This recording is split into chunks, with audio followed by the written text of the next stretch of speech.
Okay. So, Dr. Malik, you moved here 22 years ago. Can you tell me why?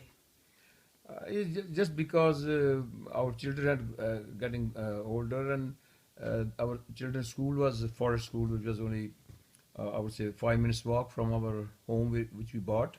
And also, I think we wanted to have some peace and away from Waltham, so which was very, very, I would become noisy and was very, uh, problematic because some of my patients used to turn up at my home during off hours when I was off duty. So, you say they turned up at your home. Yeah.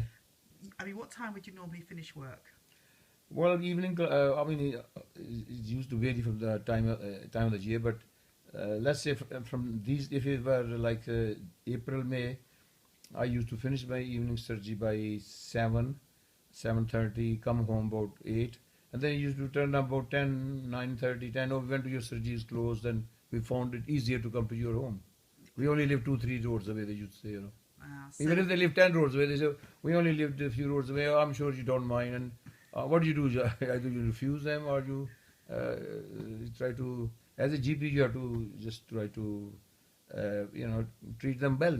Treat them nicely. so even though they came to your home at sometimes 10 o'clock at night, you would still treat them. Yeah, I will try to solve their problem, whatever the problem was.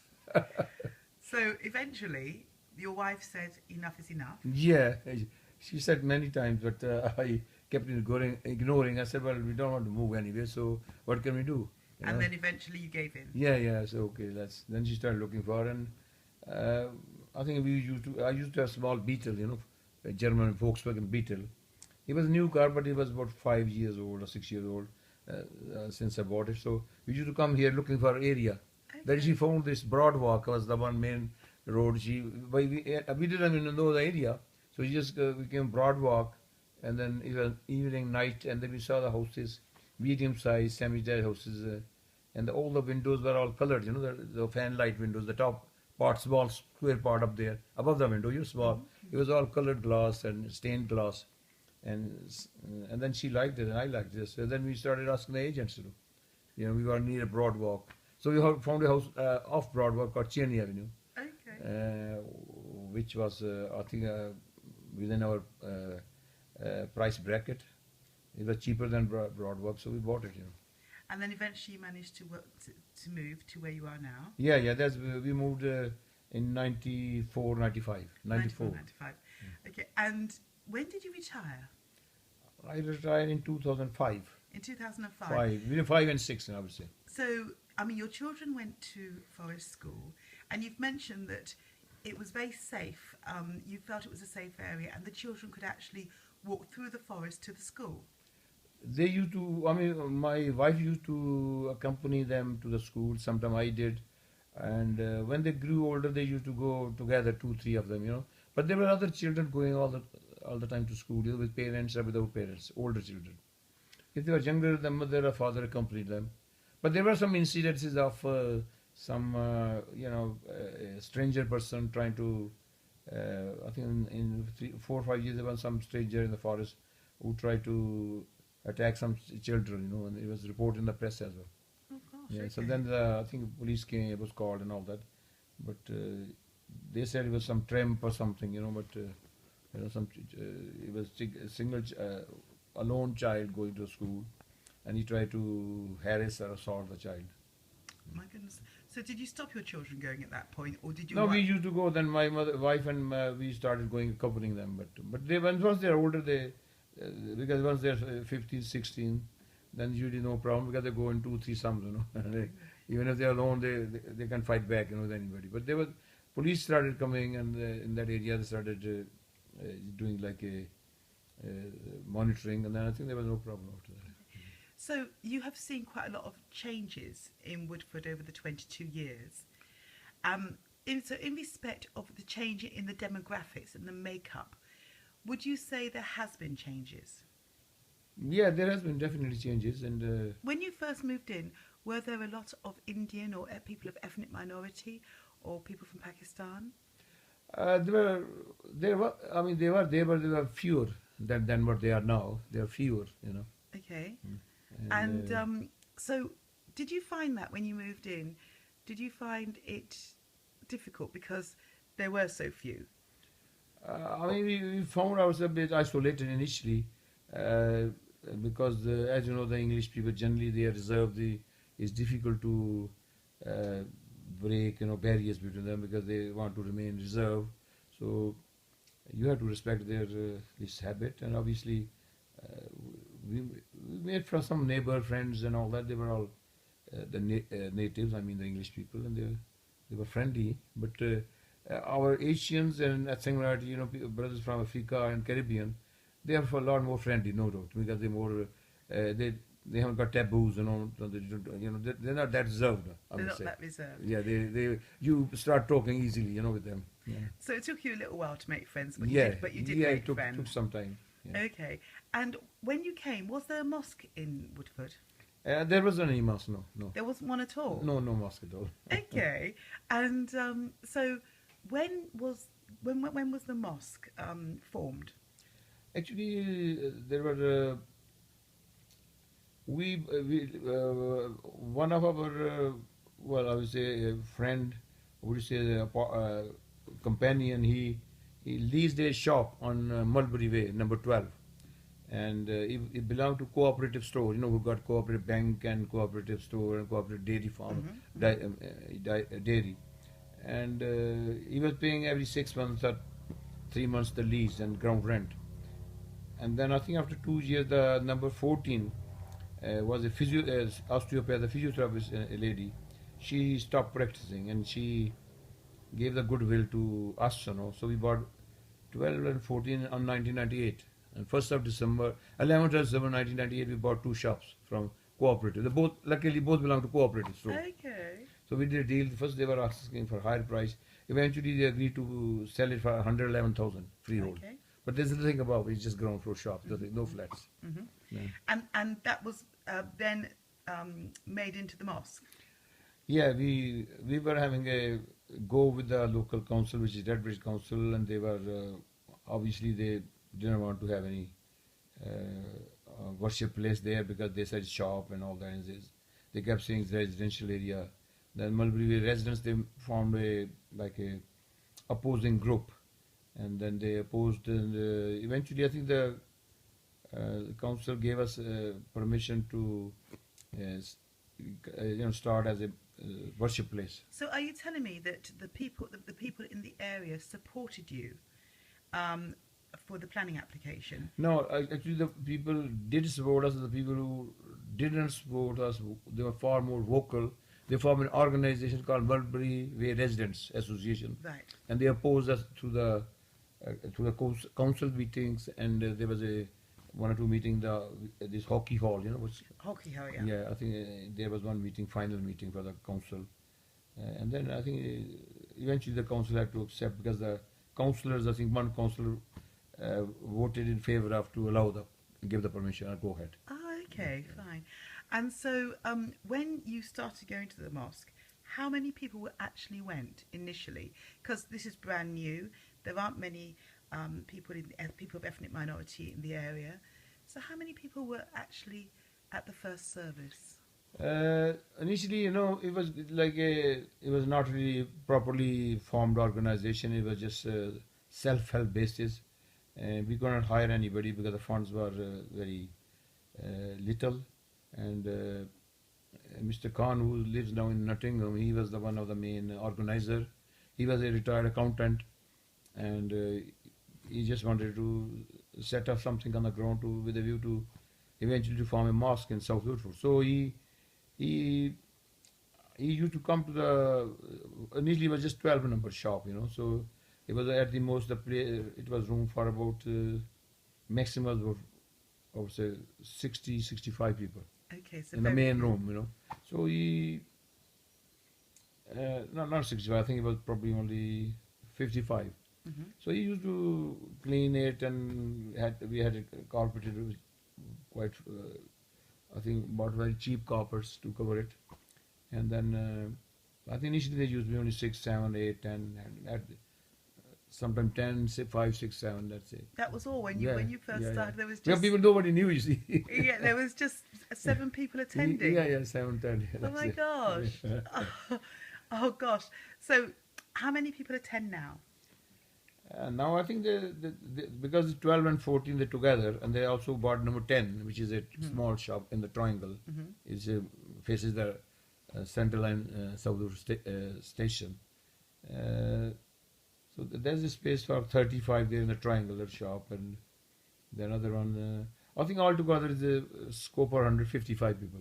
155 Yeah, now. altogether, yeah, So three shops. it's gone from 7 Yeah, to 155. yeah, but it's not full every day. I think I would say the congregation strength is about if you go weekdays probably 30, 35, 40, maximum 40 Maximum weekdays. 40. Yeah, usually And 20. on a Friday? Friday is full up, Friday is full up. Oh, that's good. In fact, the So Friday. but it's taken 22 years Yeah, yeah, to get from 7 yeah, to 155 yeah, on a yeah, Friday. yeah. So really, there hasn't, even though there has been movement into the area, it hasn't been huge. No, you're right. You're right. It hasn't been huge. Yeah, yeah, you're You right. know, it's been quite sort of a trickle, really. Yeah, yeah. The thing is, these people who I mentioned, they're 150 to 165, but they're not local people. Some of them come from Chigwell, Hainault. What's the other one is Buckersale, and all those areas. Clay Hall. I mean, wherever they haven't got a mosque nearby, they come here because So, they don't find so it easy. actually, Loughton as well. so actually, in Woodford itself, there aren't 155. It's just that people come from Come the from the area surrounding because they got area. nowhere to go. You see, they haven't got any organization in their area, or they Okay. can't do because somebody got to start, Yeah. and they've got to have some courage because it can may not go off the ground, because there's always element of failure, and people are scared to face the failure, and then also they think there's a stigma on them afterwards. He started and he's failed, after 1 year, or he has packed up, So somebody needs to be courageous to do it, financially as well as spirit-wise as well. As well as spirit So, yeah, wise. spiritually should be strong to do it, otherwise because it's a risky game. It is. So you have a regular imam. Yeah, you're right. You have a regular imam, and as you say, he has to be spiritually strong because Yeah. has he been the same imam all the way through for the last 22 years? At the moment, the imam is a voluntary imam. He's not, I would say, employed imam. He's voluntary. But we got employed imam as well, who is from, who just does, he gets wages. Yes, Okay. every week or every month, and he's the one who's imam who attends every time, every day. Okay, right. Okay, but you have a voluntary one as Yeah, well. yeah. Okay, so sorry, it's really interesting. So can you tell me now, how do you like Woodford? I mean, what are the best things that you find about Woodford? I think it's very central, accessible. You can get to M25, M11, going towards Norfolk, Cambridge. M25 takes you to anywhere really, south, west, Oxfordshire, M11, M1. All these are connections here. Then is Epping Forest, very close by. Then there's Waltham Abbey, which is a quite old town, and I would say is an interesting and historic town. And then there are other towns Enfield is not far from here. Then there's Waltham, so very close by, which is with a big central high street market, And what about do you? I know you were a doctor in Walthamstow. Are you part of any groups in Woodford? At the moment, I just run called South Woodford Forum, which is just to get out people, function, social function, have some debating session, poetry sessions. Is that for everybody in the community? We get, I mean, it's basically for Asians and Muslims, but we do invite guest speakers from any community, like anybody running organization, anywhere in London are there, and if they accept our invitation, they come and give a speech about their organization to make us more knowledgeable. Oh, lovely. Okay, so what are the things that you don't like about Woodford? I think I generally like, but the only thing is there's not enough shops like you see in Walthamstow or Ilford. You know, Ilford there's a lot of shop, and then if you want to have more variety, then you go to Westfield Market in Stratford. You know, Mm. but that's the only thing. There's not enough shops. There are some shops in Bondstead High Street, which are quite interesting, I would say. But that's the only thing. But even those shops are not far away. You know, if you want to go to Waltham's High Street Exactly. and Selborne Walk Shopping Centre, all that, they got good shops. But Ilford is better. Yeah. Then if you want to go any more, then you go to Westfield. So since you've retired, obviously you spend a lot of time in Woodford. I know you're a gardener. You're a wonderful gardener. And I've noticed that you have created, in part of your garden, almost tropical plants. How have you done that in Woodford? Because Woodford is not always warm. Yeah, basically, you know, to tell you the truth, I've been doing gardening, although I was a GP. I just been doing for many years, you know, but it was just like an amateur gardener or voluntary gardening, 1 hour, 2 hours over the weekend when I was GP, because I couldn't afford time during weekdays. And then I used to have gardener. Even now I've got a gardener who does 3 hours a week, and he comes on Wednesdays.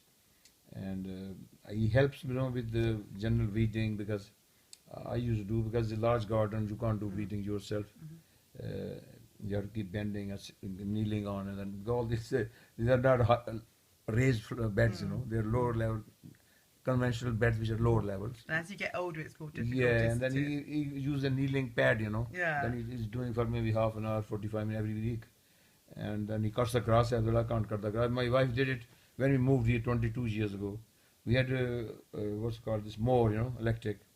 And then I think she did it for only 6 months a year. Then I think our mower broke down. We got another one, a better one. Then I think we did it at the most year, a couple of years. Then it's packed in. We got a gardener since, and after when we moved here properly. Yes.